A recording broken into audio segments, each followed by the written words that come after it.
ছয় দণ্ড করে, এক দণ্ডে হয় 24 মিনিট, তাহলে ছয় দণ্ড করে হচ্ছে প্রত্যেকটা লীলার সময়।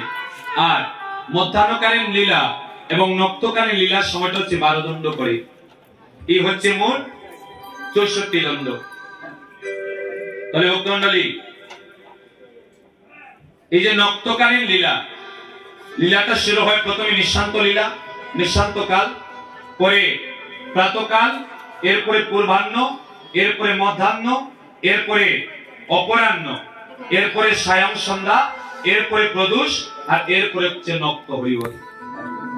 এই হচ্ছে অষ্টপ্রহর বা অষ্টকাল। তাহলে এই মুহূর্তে যাচ্ছে এটা হচ্ছে নক্তকালীন লীলা, একেবারে শেষ মুহূর্ত, যে মুহূর্তে রাধা গোবিন্দের পূর্ণ মিলন হয়ে যাবে হরিবল। তাহলে আমরা যে দেহটা পেয়েছি ওই দেহটা হচ্ছে মানব দেহ বাবা। 84 লক্ষ যদি ভ্রমণ করতে করতে একবারে শেষ দেহ হচ্ছে মানব দেহ। এই মানব দেহতে যদি আমরা পরমাত্মার সঙ্গে লীন না হতে পারি,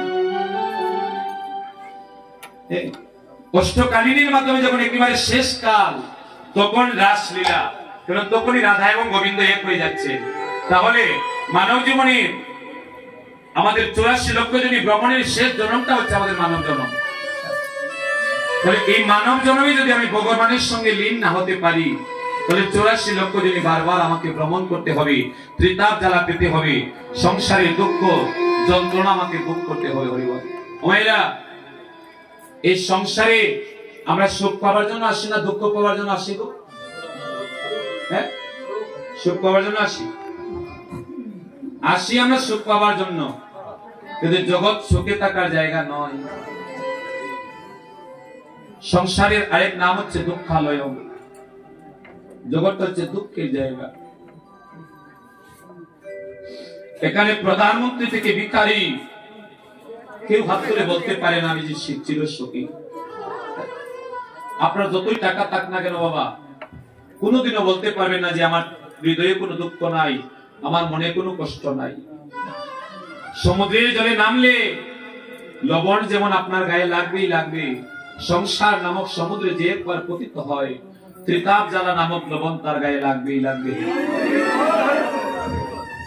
এই ত্রিতাপ জ্বালা থেকে মুক্ত হতে হলে যতক্ষণ পর্যন্ত আমরা ভগবত সেবায় লাগতে না পারছি, যতক্ষণ পর্যন্ত কৃষ্ণ সেবায় লাগতে না পারছি, আমরা ত্রিতাপ জ্বালা থেকে মুক্ত হতে পারবো না। হরিবল।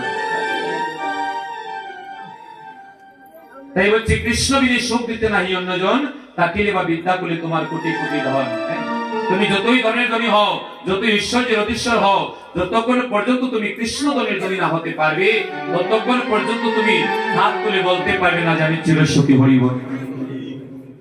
10 তলা বিল্ডিং এর মালিককে জিজ্ঞেস করা হয়, দাদা আপনি সুখী না দুঃখী? উত্তর দেয়, দাদা আমি সুখী নই। বলে কেন? বলে আমার 10 তলা বিল্ডিং থাকতে পারে, লক্ষ লক্ষ টাকা ব্যাংক ব্যালেন্স থাকতে পারে, হ্যাঁ, কিন্তু আমার সংসারে সুখ নাই। আমি থাকি একতলায়, আমার স্ত্রী থাকে আরেক তলায়, তাহলে সুখ আছে বাবা? সুখ আছে? সুখ নাই। আবার কোন ভিখারি ভিক্ষা যদি কাঁধে নিয়ে নগরে নগরে ঘুরে বেড়ায় আর হাগুর হাগুর বলে কাঁধে, তাকে জিজ্ঞেস করা হলো যে বাবাজি এই জীবনে আপনি সুখী না দুঃখী? বলে বাবা আমার মতো সুখী বুঝি জগতে আর কেউ নাই। বলে তুমি কিভাবে সুখী হলে? তোমার টাকা নাই, তোমার গাড়ি নাই, তোমার বাড়ি নাই, তুমি কিভাবে সুখী? বলে বাবা রে এই জগতে আমার কিছু নাই বলেই তো আমার মতো সুখী আর কেউ নাই। হরি যার যত হয় সে ততই চায়। যার 10 তলা বিল্ডিং